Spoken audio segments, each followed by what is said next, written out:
श्री स्वामी समर्थ. श्री स्वामी समर्थ. या नादामध्ये जे सामर्थ्य आहे ते ब्रह्मांडामध्ये कोणत्याही नामामध्ये नाही.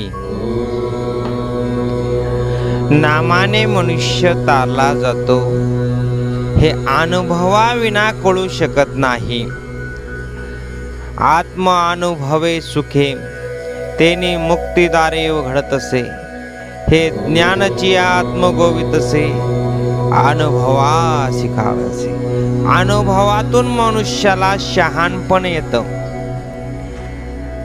अनुभव असले तर मनुष्य आपल्या जीवन मार्गामध्ये ज्ञापन स्वरूपातून सर्व काही पूर्णत्वाला घेऊन जाऊ शकतो.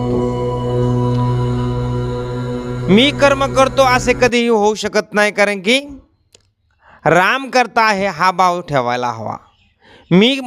मीपणाचा आव अंगात मध्ये आला का तिथे अहंकार जडला जातो.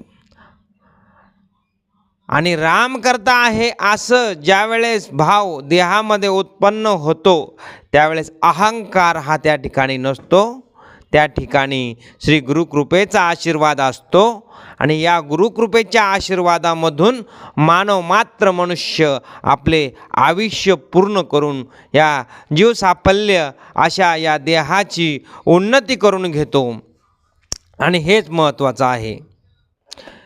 राम कृष्ण हरी हा एक तारक मंत्र आहे. आणि या तारक मंत्राच्या साहाय्याने मनुष्य आपल्या जीवनाची सर्व पापे धुवून जाऊ शकतो. नामाने मनुष्य तारला जातो न संदेह. नामचिया संसाधन देहाचे उजळण पाप जाये लया न संदेह. संत शिरोमणी घेतली प्रचिती नामे आत्मदेह उजळली कांती. नामस्मरण करूनच मनोमात्राचा देह उजळला जातो. नाम तेच रूप, रूप तेची नाम. नाम रूप भिन्न भिन्न नाही रे बापांनो.